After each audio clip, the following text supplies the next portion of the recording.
గుంటూరు పశ్చిమ నియోజకవర్గంలోని 21వ డివిజన్లో అభివృద్ధి పనులకు ఎమ్మెల్యే గళ్లామాధవి శంకుస్థాపనలు నిర్వహించారు. Kodandaramayya Nagar, KVP colony, Shashanka Goyal colony, గడ్డిమల్లు తదితర ప్రాంతాల్లో సీసీ రోడ్లు, డ్రైనేజీలు, కల్వర్టర్లు, వెట్ మిల్స్, రోడ్ల నిర్మాణ పనులు ప్రారంభమయ్యాయి. ఈ సందర్భంగా ఎమ్మెల్యే గళ్లామాధవి మాట్లాడుతూ 21వ డివిజన్లో ఇప్పటికే 7 కోట్ల రూపాయల అభివృద్ధి పనులు పూర్తయ్యాయని, తాజాగా మరో 3 కోట్ల 50 లక్షల రూపాయల పనులకు శ్రీకారం చుట్టామని తెలిపారు. మొత్తం 10 కోట్లతో డివిజన్ను అన్ని మౌలిక సదుపాయాలతో అభివృద్ధి చేస్తున్నామని చెప్పారు. గత ప్రభుత్వంలో నిలిచిపోయిన పనులకు రీటెండర్ల ద్వారా తిరిగి ప్రారంభించి వేగంగా పూర్తి చేస్తున్నామని తెలిపారు.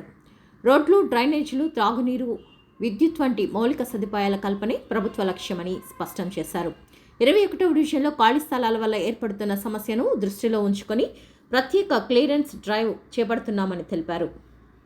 వీఐపీ రోడ్లో స్పీడ్ బ్రేకర్లు ఏర్పాటు చేయడంతో పాటు భారీ వాహనాల వల్ల దెబ్బతింటున్న గట్టర్ల సమస్యలపై కూడా చర్యలు తీసుకుంటామని తెలిపారు.